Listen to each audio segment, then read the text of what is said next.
Serious, what was the most horrific thing you have ever seen? NSFW. Don't forget to help support this channel by hitting the like button. Also, please share and subscribe. Probably the last 30 seconds or so of my ex's life. Watching her get paler and her eyes looking darker and lifeless was pretty fucked. Not to mention the amount of blood in the room. It was a nightmare, to put it lightly. Once EMS brought in a guy with a fence post running under his trachea diagonally into his chest via his left collarbone area. Lots of extremity fractures, of course, broken ribs, pneumothorax, face all distorted, etc. But they also brought in his right leg, below the knee, in an orange bucket, and his entire right arm, still inside the sleeve of his leather jacket, in another bucket. His arm had literally been yanked off at the shoulder. He lived. I was on an ambulance team some years ago and I saw a dismembered corpse on the ground after an LP tank exploded. I opened the door to a man's apartment to see him with a gun to his throat, and then he looked me in the eye and shot himself. I saw a man burn to death after he crashed his tanker truck into an overpass on the highway. A car accident with 4 teenagers in the car.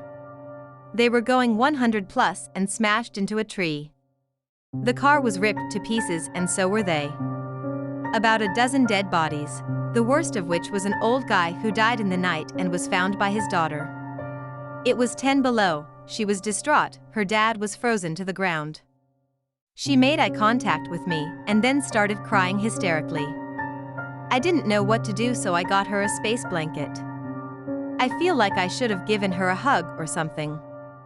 Another time we got a call, and it was for a man who fell on the icy sidewalk while getting his mail in the morning. He broke his hip and was unable to move, and his bare skin was on the pavement. He ended up being frozen to the ground by the time we got there. We had to get hot water from his kitchen to melt the ice and get him off the ground. He was screaming and asking to die the entire time.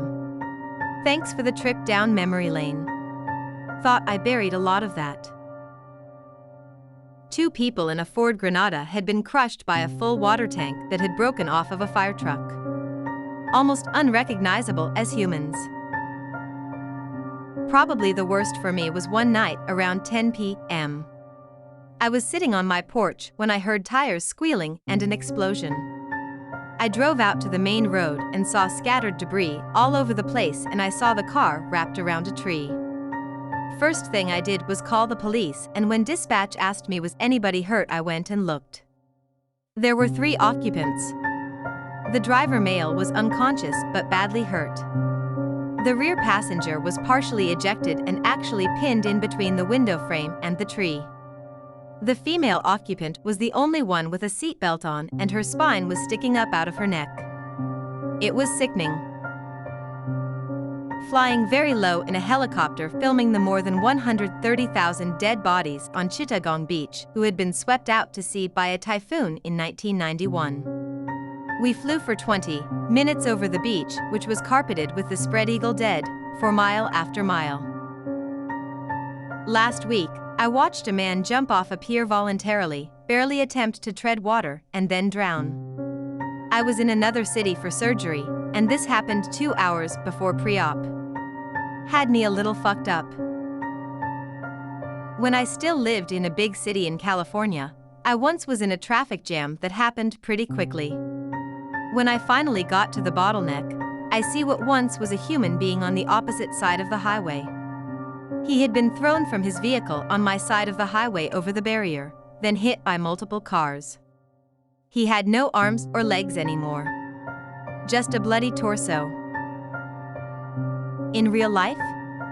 A baby in cardiac arrest. Online? A guy whose face and hands had been cut off by the cartel, rolling around on the floor desperately trying to stop them from cutting his throat. Dad is a retired police officer. The first one to arrive on the scene at an amusement park where a guy stuck his head out of a roller coaster car and was decapitated. The ride only had an old across-the-lap seatbelt. This was many years ago, before all the ultra-safe coaster cars of today where you can't even move in them. A few years ago, someone hung himself from a bridge on my way to work above a highway. A few of my coworkers filmed it. That was really fucked up. While traveling pre-dawn, my dad and I, at this time, a kid, passed a car on fire. I could see a human form flailing around in the driver's seat. Dad drove right on by. I screamed at him that we needed to help them. His response was to say, "They're better off dead," and keep driving. I mean, he was probably right. This was when cell phones were very uncommon, and people didn't carry fire extinguishers in their cars, so by the time we got help for them, it would either be too late or the injuries would be excruciating and crippling. But still, his callousness scarred me. My friend's brother killed himself while I was at his house. The shock and grief on everyone's faces that day as they screamed and cradled their dead son scarred me. Hospice nurse here. Seen some pretty awful things. The worst overall event was a lady that was the same age as me, mid-30s, with kids the same age as mine, as the kids came in to say goodbye as she was actively dying and passed shortly afterward. Too close to home, held it together when I was in the room but broke down in my car. Worst visual thing? I have had lots of wounds from pressure or tumors where the jaw or spine or hips or organs are visible. The smell, especially from cancer, is like nothing that can be described. I saw a video of a cartel member that cut all the limbs off a guy with a small knife. Another cartel member kept picking up his leg/arm and smacking the guy with it. The guy getting mutilated was alive the entire time. The only thing left with the guy was his head, torso, and penis. Army basic training in 2008. The DS really took sleep deprivation to the extreme. We slept for 10 minutes and were up for 10 minutes. This cycle lasted the entire night, and in total for close to a month. People started falling asleep while running, and they'd bounce their heads off the road. Guys would fall asleep while eating with their faces mashed into the food. You couldn't do anything of any skill. Anyways, one guy decided he didn't want to deal with it anymore, and he put 35.56s in his mouth right in front of everybody at a range. I was close enough to touch him if I took one step. His body fell on its side, with his legs bent in a weird way. His head was facing up and to the side. Since he was wearing a helmet, the round had ricocheted around inside his head, so there were 6 holes he was bleeding from. The blood was pouring so fast out of his mouth that you could hear it. It sounded like a fucking babbling brook. He had an exit wound that sort of split his nose in half and flayed it open. When he dropped to the ground, a bunch of stuff spilled out of his head. One of the other DS came up and started trying to shove his brain back into his head in some feeble attempt to save his life. Nothing could bring him back. He was dead, very dead. There was a memorial for him, and the government refused to pay his family. Now I just try not to think about his face. I saw a dude die after T-boning a minivan on his motorcycle. I didn't actually see the impact, but I heard it. I ran to the scene and watched him take his last breaths while his buddy, who must have been riding behind him, held him and screamed. People that saw it said he was in the wrong and must have been doing 80+ in a 45. The van was pulling into a shopping center and never saw him coming. A human leg, tennis shoe still on, sticking out of a large plastic KFC bag. A few minutes before it had been attached to a motorcycle rider who was not as attentive as he should have been. Former EMT here, seen a couple on a sport bike get obliterated by a semi-truck. We were picking up body parts, there were no physical bodies left. I've witnessed 2 people impact the ground after jumping, suicide, to their deaths. One landed about 6 feet in front of me. These were years apart. I've also held a lady's hand while she was trapped in her car after an auto accident. She died holding my hand. Pretty horrific. I was working at a chemical plant years ago and saw a guy take a corner too fast in a forklift truck and flip it over. He wasn't wearing his seatbelt and was thrown out far enough for the top of the cage to crush his head. I can still picture his blood running down a nearby drain. Someone throwing himself in front of a subway train. That thud will haunt me forever. At least I knew better than to look back once I heard it. I left the station and walked across town for nearly an hour. Luckily, I wasn't in a hurry. I was vacationing in Mexico, staying at a resort on the beach. They had rides you could take in an ultralight trike plane. Needless to say, no one wanted to go up in that. One morning we were all sitting on the beach and watching someone get into it and go for a ride with the pilot. They take off to climb a few hundred feet in the air. It immediately just flips upside down and comes crashing down right in front of us on the beach. Dug a huge crater in the sand.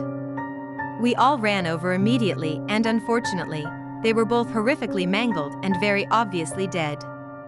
Being Mexico, they just sat out there until the end of the day until someone came along and picked them up. Driving down the interstate and there's a slowdown. Once I get through traffic, there are several police cars already there. A man in a biker uniform laying in the middle of the right lane motionless. The top half of his head is red and there's a very neat pile of brains just above it. Keep driving and see a deer fawn also dead. Keep driving and see a damaged motorcycle. The dude hit the fawn and launched it, hitting the ground head first. The bike continued for some time then fell over. All I could think was that poor bastard woke up not knowing it was his last day on Earth. Wear a helmet. When I was 5, I watched my dad dive into the swimming pool he built in our backyard and break his neck. He became a quadriplegic. Then I had to watch him slowly fade away and die over the next 20 years. I watched every one of his friends abandon him, and his family members slowly start to resent him, and then openly talk about how they will be relieved when he's gone. Even his mother. I have a couple. A family of 4 was just heading out for vacation. Dad tried to outrun a freight train. Threw the mom and one of the twin girls out the back window. My wife and sister were holding the mom from sinking in the mud. Skull was crushed but talking. My mom with the daughter hurt bad but not life-threatening. The 2 still in the pickup were fine, just bruised up. By the time medics arrived with life flight, the mom was gone. The asshole killed his wife because he didn't want to wait for the train to pass. Worked for a hospital in maintenance. Guy came in that put a lock on the running router for woodworking against his jeans. He was checking his work. Router tore his jeans off of him along with his scrotum. One was hanging down to his knee, the other was below. The trauma surgeon almost puked, it was so bad. A truck driver on the highway near home was decapitated by another truck full of glass panels. One of them slipped and